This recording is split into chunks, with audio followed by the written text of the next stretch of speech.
Civ 7 might have given us a terminal tier list problem. The question is, has the game actually ruined civilization tier lists for good? How can anyone create a leader tier list that is still useful, given how different this game is?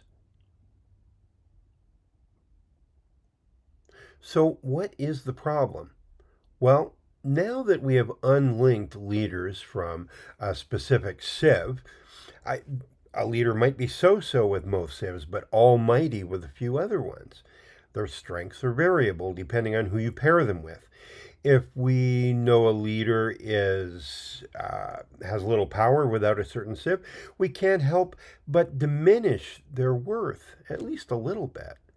And that's only the first of many elements that come into play. Telling you who the best leaders are comes with a plethora of caveats. The most obvious one is that personal experience with these leaders in game affects how I, for example, perceive their value. My experience with, let's see, Napoleon Revolutionary. Well, my experience with him has actually been pretty good overall. So maybe instead of where everybody else has been putting him down in the lower tiers, based on two great games I had with him, I would put him up here if I didn't know what everybody else was saying. Maybe I still will. But again, that makes it difficult to separate popular perception of a leader versus one's own very personal opinion. So there's a caveat there. Another caveat is that when the devs tweak the game, the leaders go up and down in our estimation, as previous tier lists for this game that is only half a year old can show us. We've seen, Pachacuti and Tecumseh. Well, depending on the value of food, they've gone up and down based on that changed power. Or maybe a new civ comes along, like Assyria, and all of a sudden, where is he? Friedrich Baroque suddenly becomes a powerhouse out of nowhere. Well, I guess that B isn't much of a powerhouse. Yeah, there we go. That's more like it.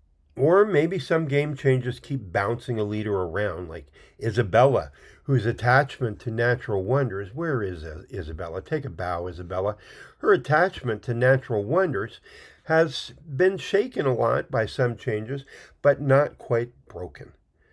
The point is, if you give a leader the right civ and the right synergy of mementos, they can become game breaking. Change the civ, weaken or strengthen the leader, or make another civ more attractive for that leader, and the way we view them all shifts. Not to mention location, location, location. Obviously, a leader's starting position in any game affects every subsequent action and decision. Playing from a position that you are not aware is bad can doom any leader, no matter how powerful. Meanwhile, we have to make distinctions between a leader like Xerxes, King of Kings, who has a fierce single mindedness, versus a leader who is more adept at turtling. Neither play style is better than the other, but does the person making the tier list have a preference between the two?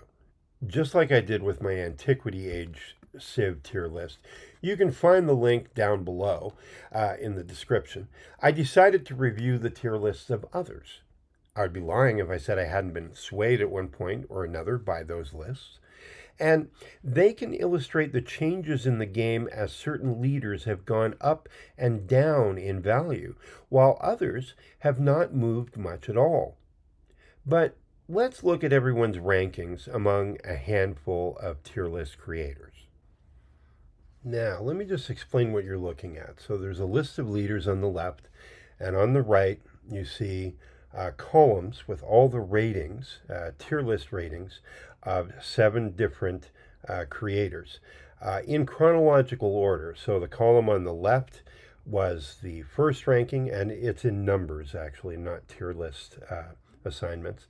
It goes from 1 to 26, I think. Yeah, 1 to 26. And then you go to the right, further and further to the right. Those are the more and more recent rankings of the different leaders. Just a few highlights here. I'm not going to go through the whole list with you. If you look at Ada Lovelace, for example, the first ranker had no opportunity to play or see that character. But she gets an S, an a B, an S, and an A, which is pretty consistent, you know. She ranks, if B is a decent leader and S is a great leader, she's somewhere in the top half of leaders up to this point in the game. Amina, though, ranks 18th near the game's start, gets a B, and then a C, and C. Her ranking has dropped down a notch, putting her probably as at below average among the various leaders. Augustus, if you look at him, let's see, we have Augustus here at a 19 with a B, S, A, S, and S. So not too bad, really, considering his fortunes have risen and fallen depending on the power of towns. And for a while, it looked like the city meta was going to make him almost useless because everybody said, let's just convert everything to cities. We don't need towns. Who are some other notable ones here? The Friedrichs have had a resurgence, and you can see that in their more recent ratings. Who else? Genghis Khan hasn't been rated yet, but maybe I can do something about that when we talk about military leaders later.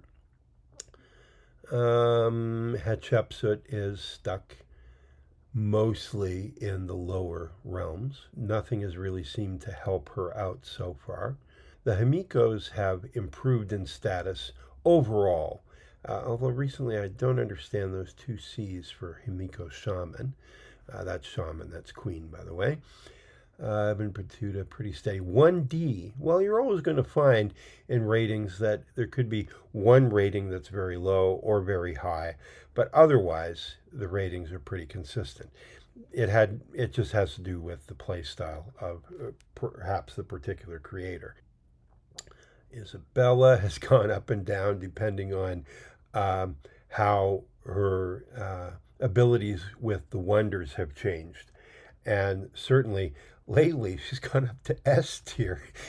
Originally, people thought the changes to wonders might have nerfed her abilities, but it turns out maybe that's not the case. And you look on down, nothing helps Napoleon Emperor.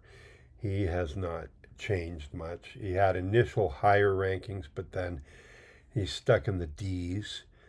Napoleon Revolutionary. I'll talk about him later for sure. Pachacuti has gone from 23rd and an E, the only E that I have on these lists, to an A, a B, a C, an A, and A. Overall, an improvement since the food buff and that update. His fortunes have only risen, really. And he can be quite powerful in the right circumstances with enough mountains. And food is his friend. Who else? Tecumseh. Low rated from the very first person, so from the next, but then look at this. And for some reason, the last creator didn't particularly find him powerful, but all these S's. Tecumseh has a huge change in fortune for two reasons, really. One is, yes, the food buffs definitely helped him. On the other hand, I think people kind of underestimated the power of influence and the power of city-states and the ability of somebody like Tecumseh to take them over early enough so that they weren't already destroyed by, the AI. And I got to say, I played Tecumseh before the food buffs.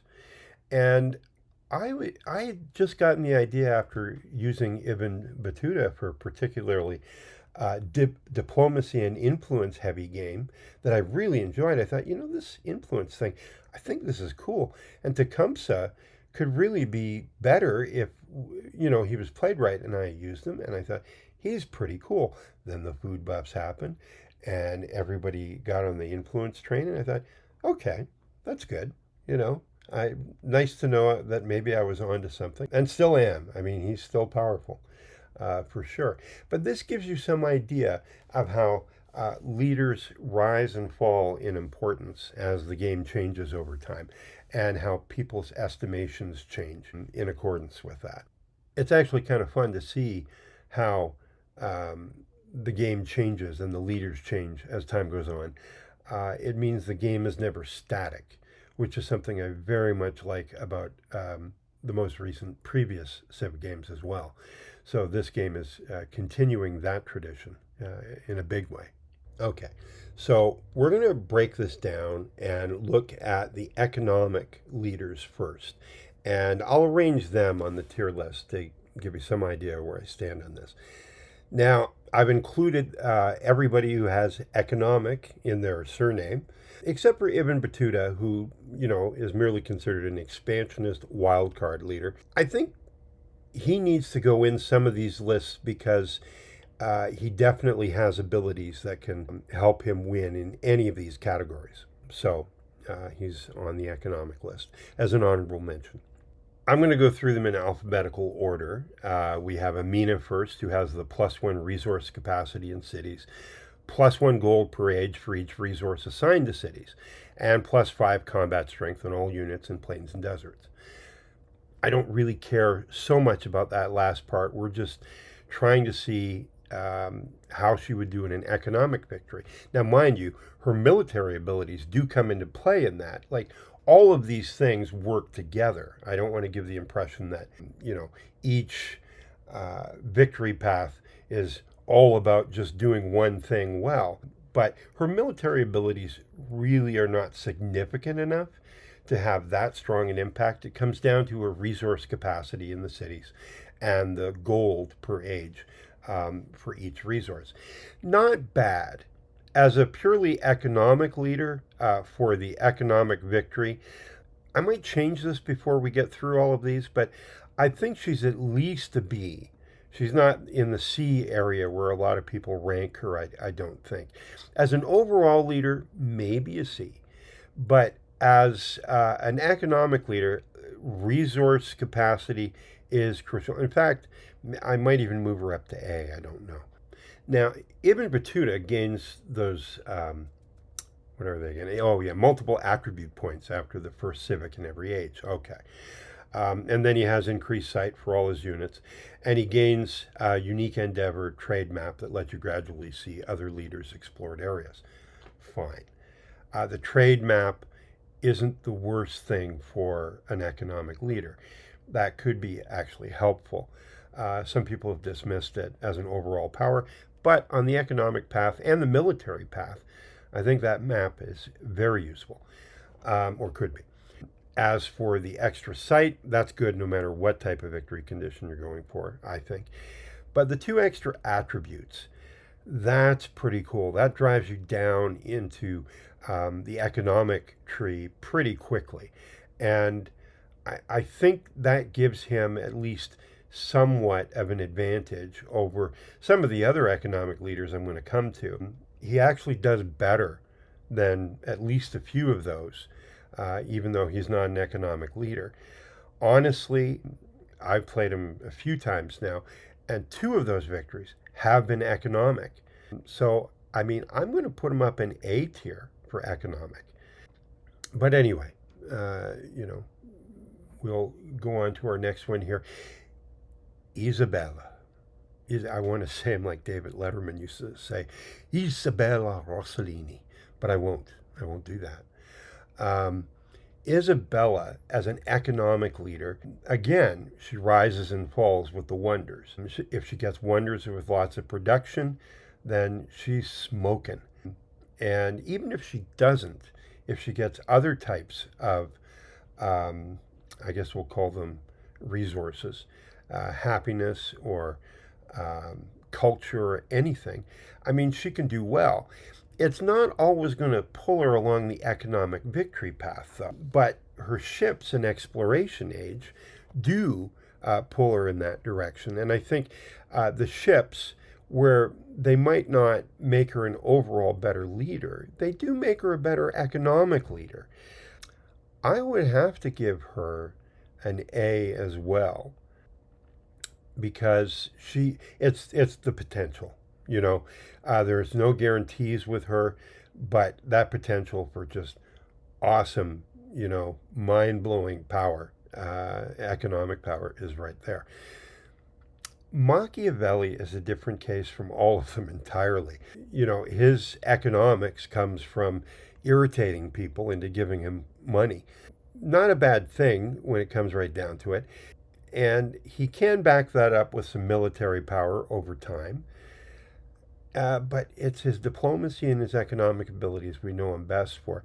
If there was a diplomatic route in the game, he would be even more powerful overall. As it stands, as an economic leader, he's not bad, but he doesn't get extra resource capacity, which is really important, especially in antiquity and, well, in subsequent ages as well. So I would put him below Amina, but not out of the running by any stretch. Napoleon.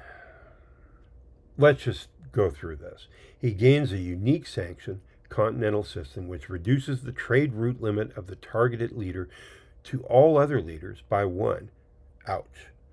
Causes a massive relationship penalty and costs more to reject. Okay, I've been really annoying and now you can't get rid of me. Okay, that's a power, I guess. +8 gold per age for every leader you are unfriendly or hostile with. So you earn more money. Now, this is a distinction I made when I was talking about antiquity civs, is that the economic victory is different from a financial victory. A financial victory, you get lots of gold. An economic victory, you're mainly dealing in resources. Napoleon has nothing to do with any of that. And so I have all these guys sitting on the D tier because it's just convenient to single them out so I can put them in tiers. I'm going to leave him here to sit and think about what he's done. I'm going to leave him in the D tier because as an economic leader, I don't think he is there unless substantial changes come his way. Pachacuti, on the other hand, has already had the substantial changes. He can be an economic powerhouse based on population, and that's the key to his success. There's no question in my mind that I would put him probably, I guess, the head of A tier. And not S tier because, it depends. There are factors that affect his success, more or fewer mountains being the main one. Without mountains, he is nothing.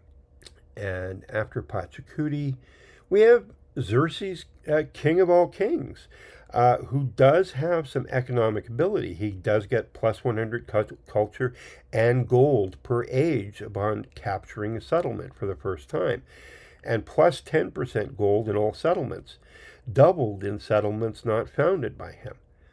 And that is good. That is good. But it doesn't give him a better chance at winning. His military power, honestly, gives him a better chance at having an economic victory. So on its own, his economic abilities don't really turn my crank in terms of, he's a sure thing. His alternate here, though, Xerxes the Achaemenid, that's a whole other story. This guy, let's go through it. He has +1 trade route limit with all other leaders, +10 trade range, +50 culture, and +100 gold per age when you create a trade route or road, +1 culture and gold per age on unique buildings and unique improvements. He's not just all about the gold. He's about the trade route, and that's resources. And resources are how you win the economic victory. Now, he doesn't get extra resource slots like Amina does, but all of these things coming together, for me, put Xerxes alone Xerxes Achaemenid alone in the S tier among economic leaders. Disagree with me if you will, but that's the guy as far as I can see it. Just like that, we've got all our cultural leaders lined up here to take a look at. First up is Ada Lovelace, who cities receive +2 science per age when you complete a civic mastery. This resets at the start of each age. You gain culture equal to 50% of your total science per turn when you complete a technology mastery. So she has this science and culture synergy going on that helps her in both areas and both victory paths. Honestly, I consistently when I played her, she's been awesome for either type of victory. So I would say she is definitely an A tier when it comes to cultural victory. When I look at Catherine, she has the +2 culture per age on displayed great works. Buildings with great work slots gain an additional slot. City settled in tundra gain science equal to 25% of their culture per turn.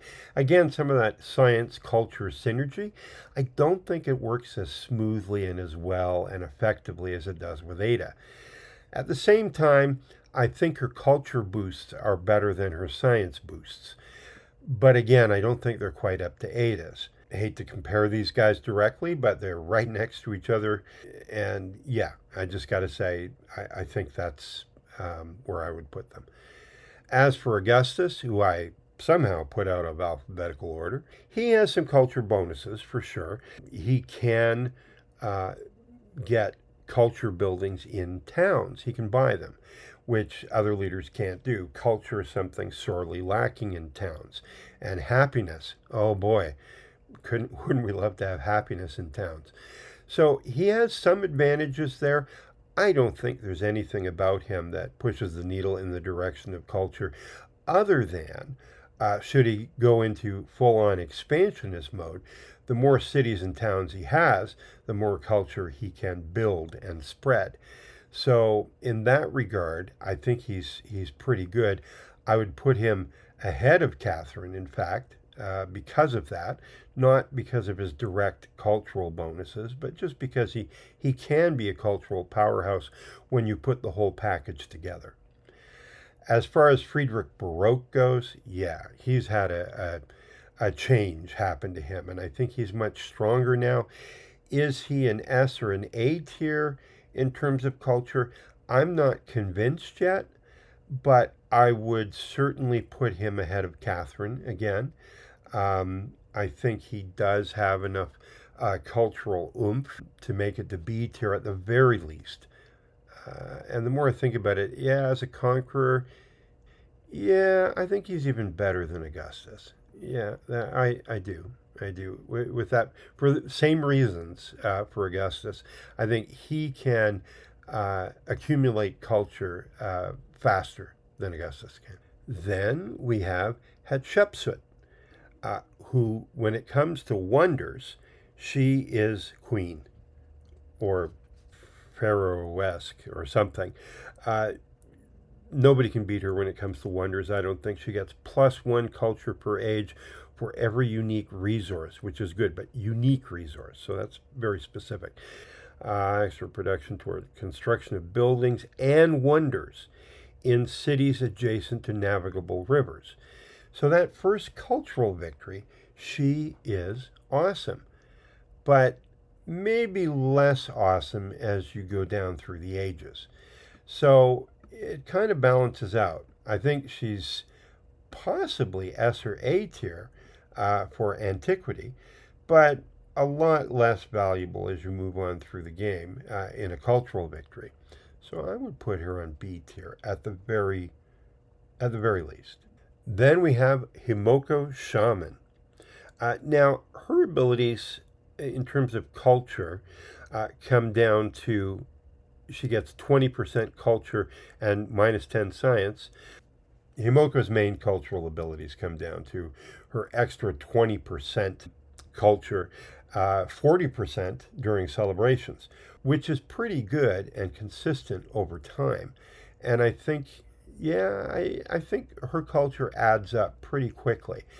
I would put her, just for overall abilities as well, I would put her on A tier for sure when it comes to a cultural victory. Ibn Battuta, for different reasons, I would put on A tier because as he drills down into each of the attribute trees, he gets to more and more powerful attributes. And I think that means he gets to more powerful stuff pretty much right away in antiquity and in each age. And I think he's a formidable leader for any tradition, and culture's obviously no exception here.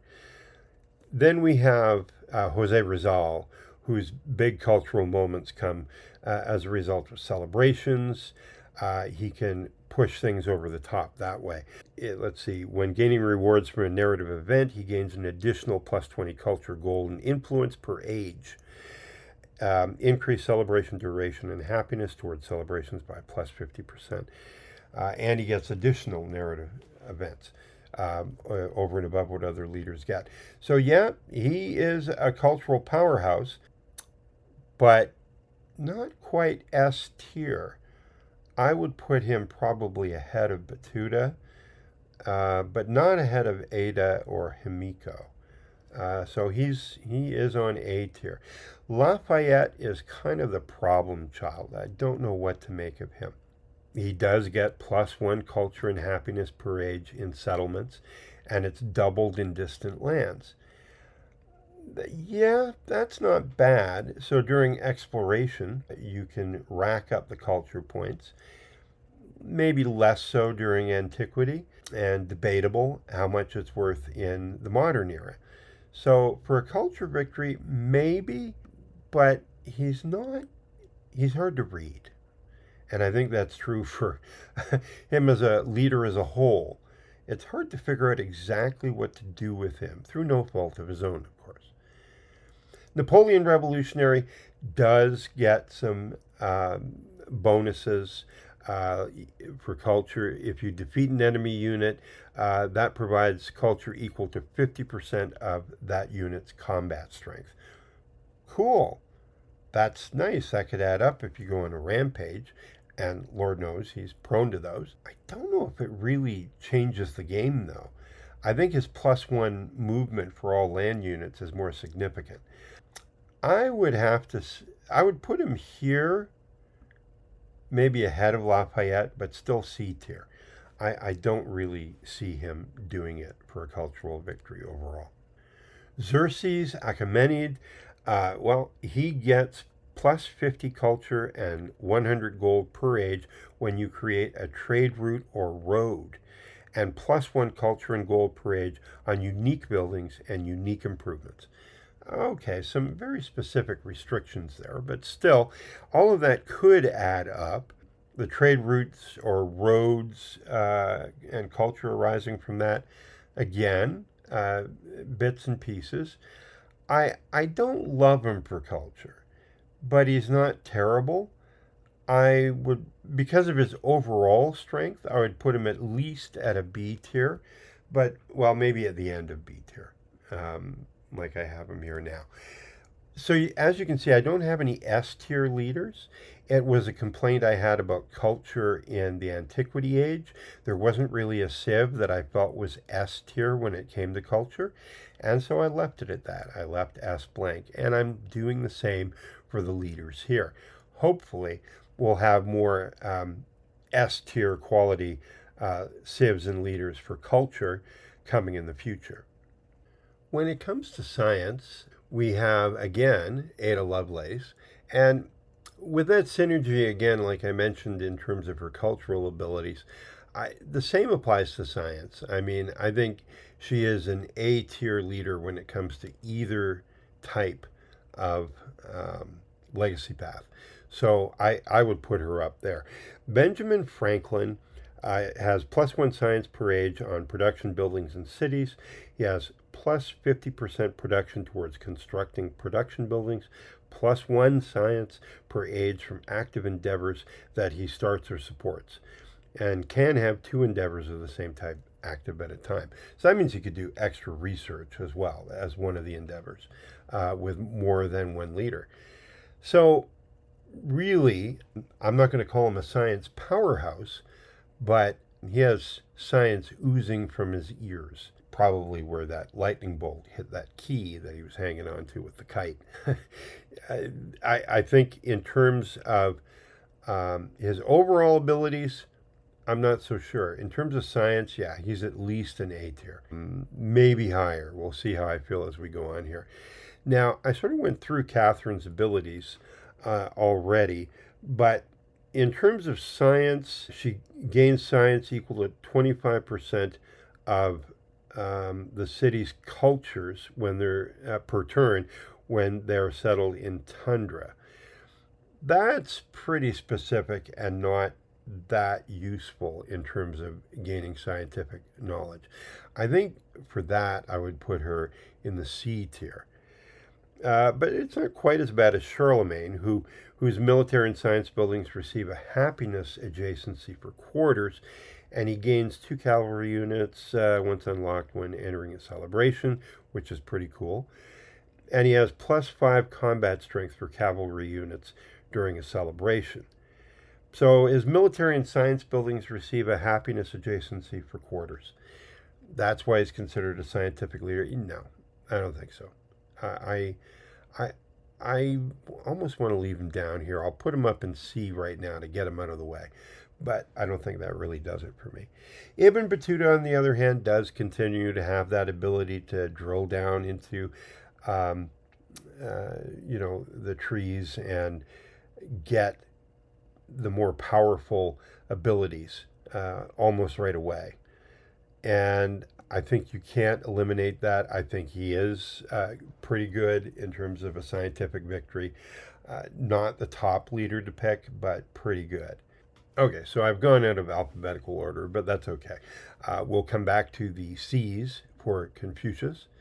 And overall, I would say Confucius has, with his +2 science from specialists, not a bad ability, not as effective early in antiquity, obviously, but later on his ability grows and becomes more significant throughout the game, which is a rare ability, in fact, in Civ 7.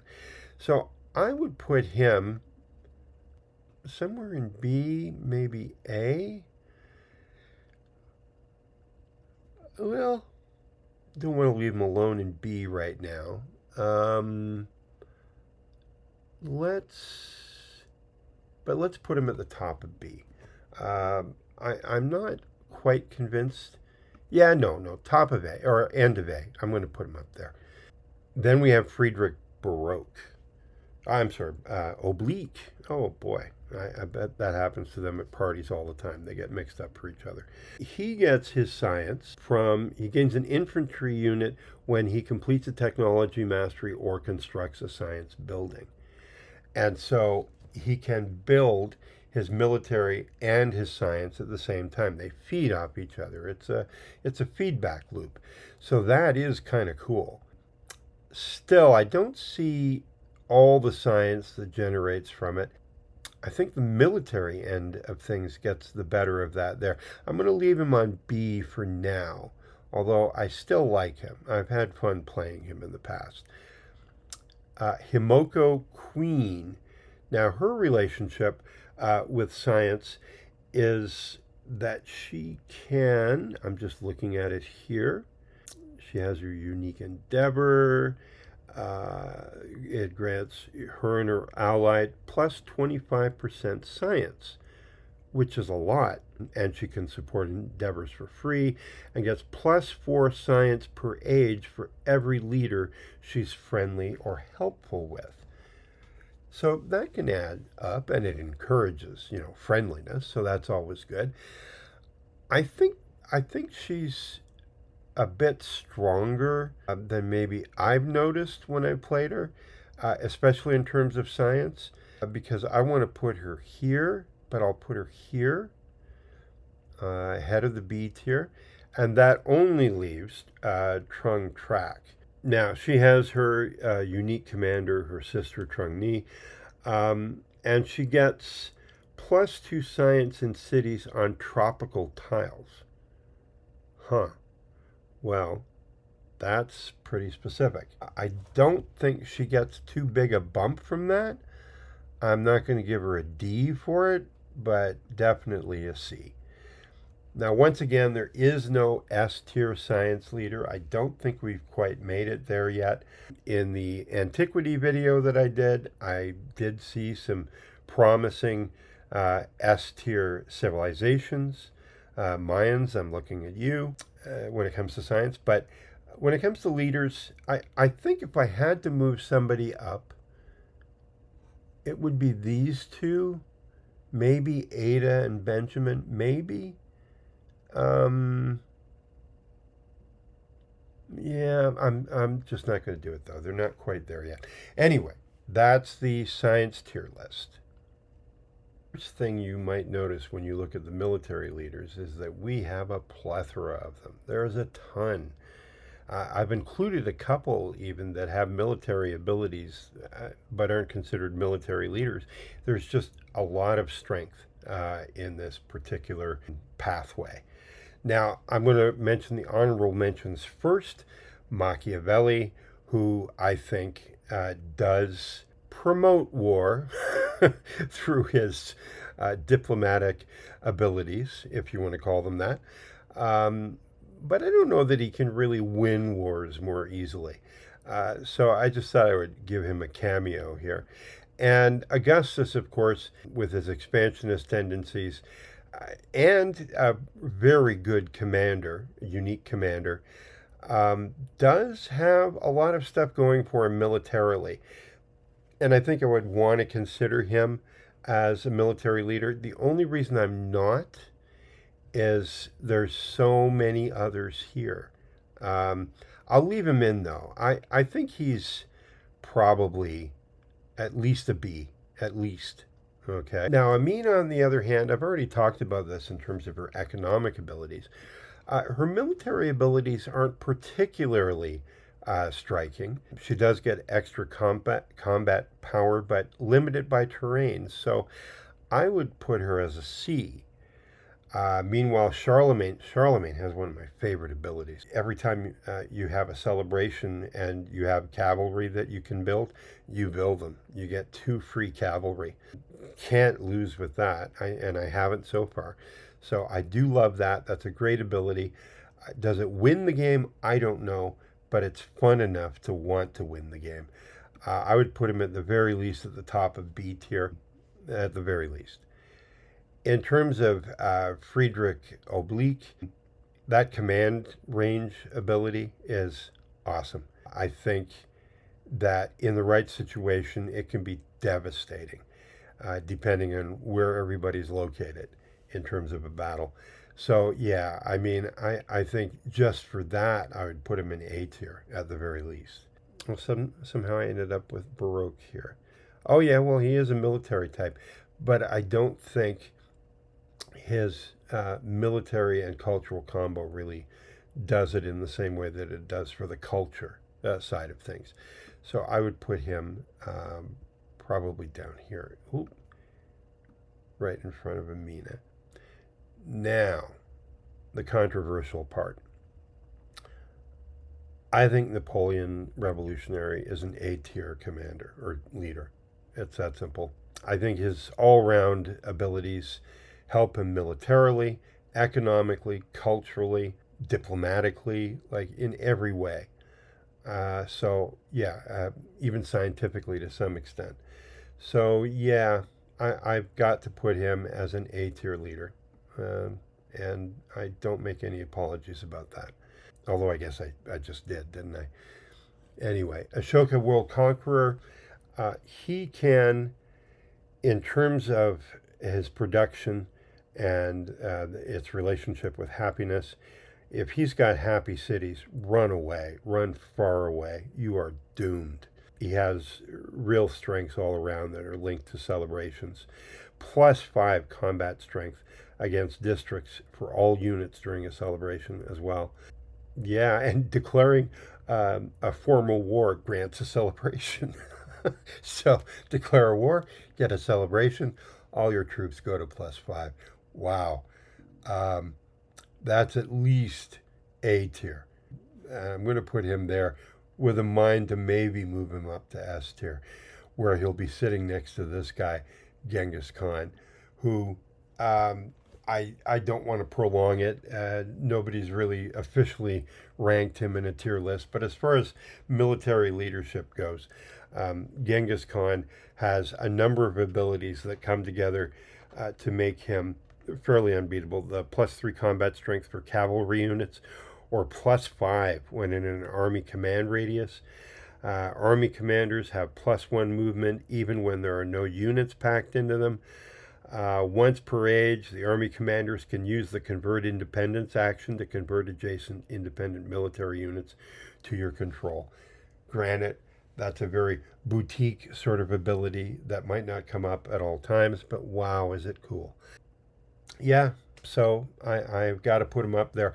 I haven't had particular success with him. I'll say that. So I'm doing this against my own anecdotal experience.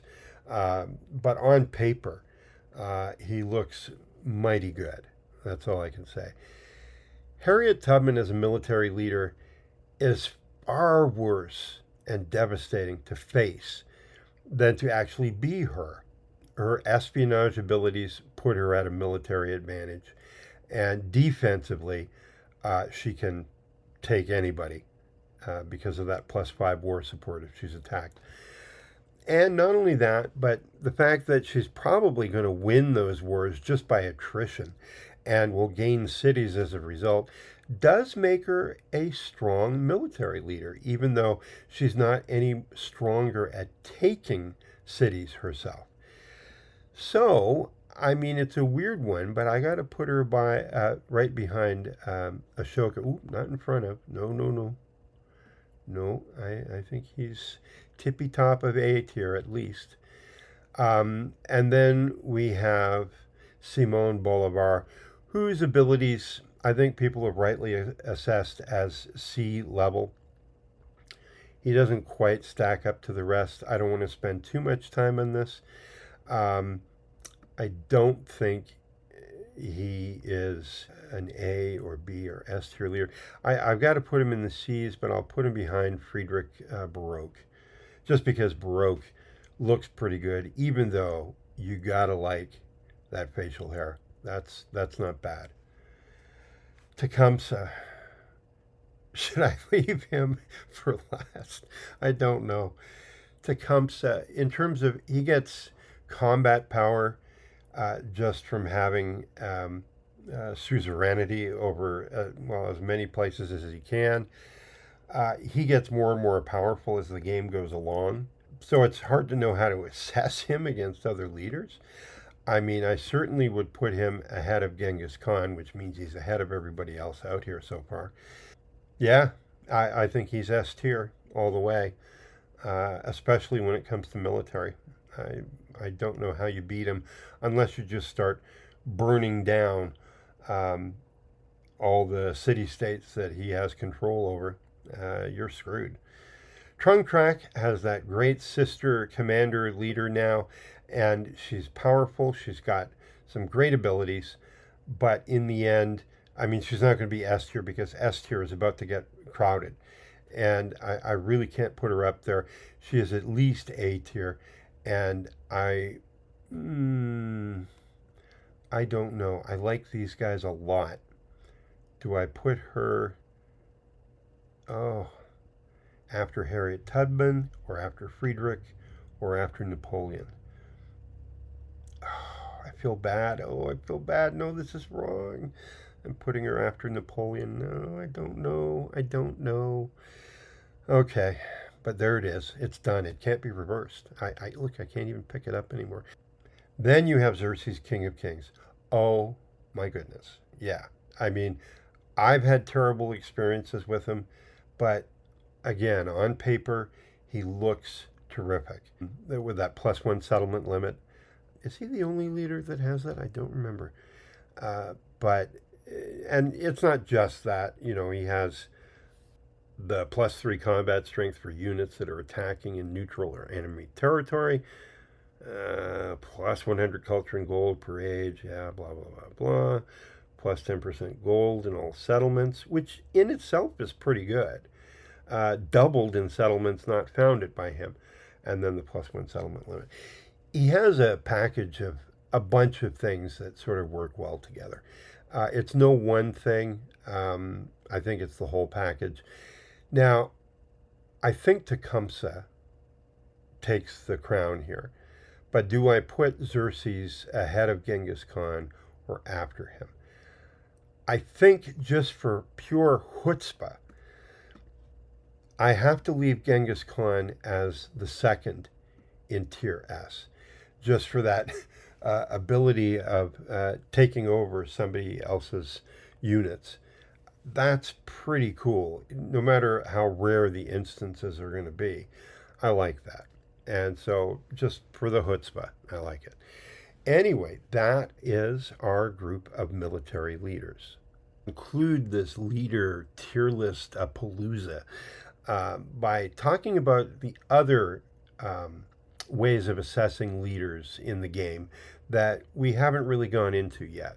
If we look at leaders who are diplomatic, like the two Ashokas, and man, do I want to put him in S tier? Anyway, the two Ashokas, Benjamin Franklin, who I think, I just have this thought that if they make a diplomacy legacy path of any kind, he's going to become one of the most powerful leaders. That would be interesting. Or Harriet Tubman and her diplomatic powers. We have Himiko Shaman, Himiko Queen, Ibn Battuta, Lafayette, Machiavelli, Napoleon Emperor, Tecumseh. Will their diplomatic power shine? Who among them right now is the most powerful diplomatically?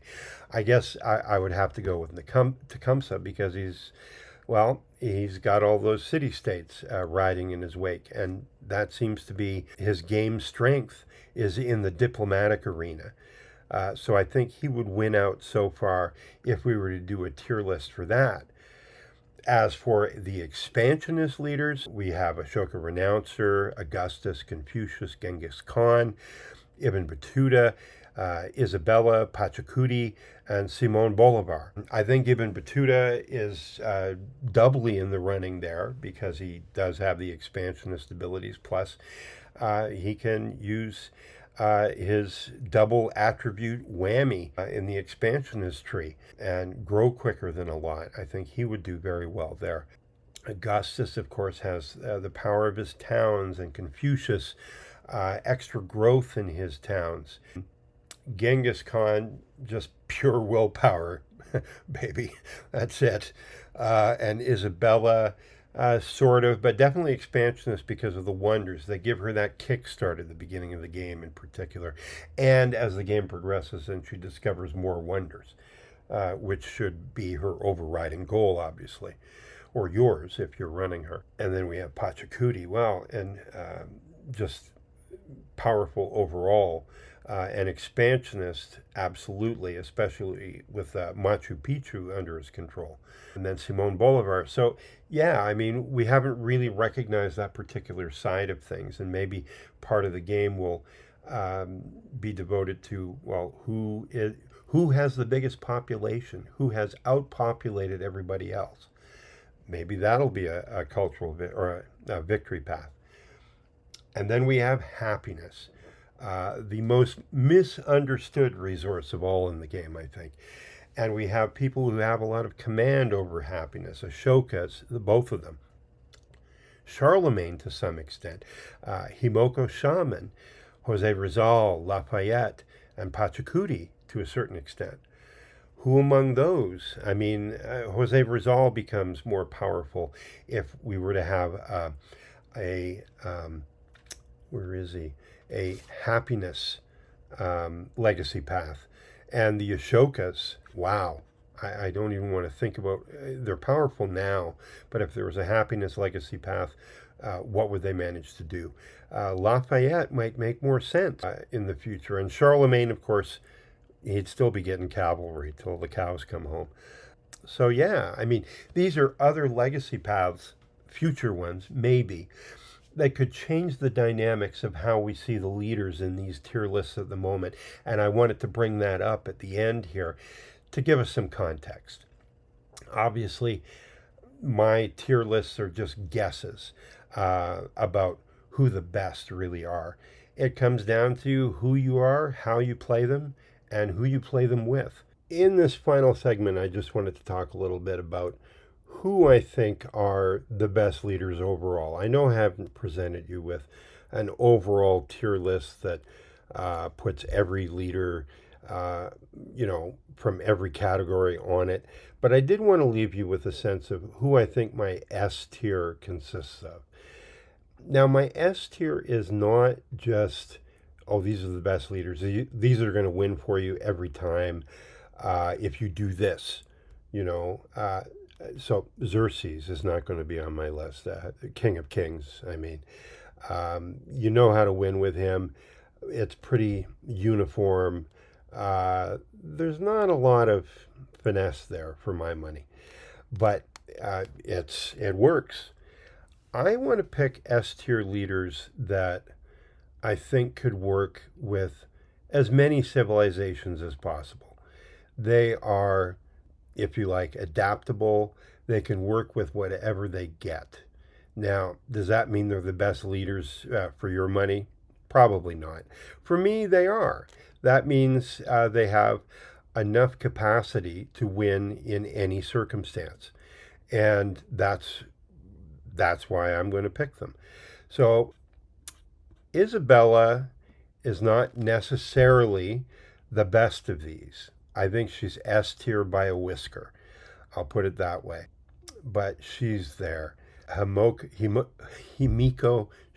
Shama is there as well. Ashoka, world renouncer. Come on up. Or is it come on down? I forget. Ibn Battuta, Xerxes, Achaemenid, and Tecumseh. Now, I put them roughly in the order in which I think they should be if I were ranking them. I think Tecumseh is probably the strongest leader. As much as I want it to be Ibn Battuta, and he is very adaptable and all, I think Tecumseh right now is the guy to beat. And Xerxes the Achaemenid, I think, can adapt to any situation.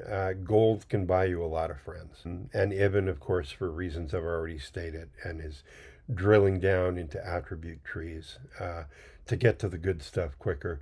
Ashoka, renouncer, and his happiness. Same with Himiko and her happiness. See, I like the happiness metric, and I think the game should use more of that and make it more interesting. And maybe I'll do a video about that at some point. And of course, Isabella and her wonders are just too good to pass up, really.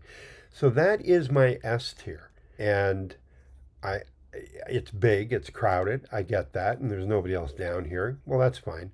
You have an idea who would be in my D tier from things I've said already. And then everybody else is kind of in the middle. But these guys are, for my money, the best of the best. And if you would like to take issue with that or anything else I've said in this video, please feel free to say so in the comments. If you liked what you saw or heard, please drop a like or a subscribe. And this has been Civilized Raccoon, saying goodbye for now until next time.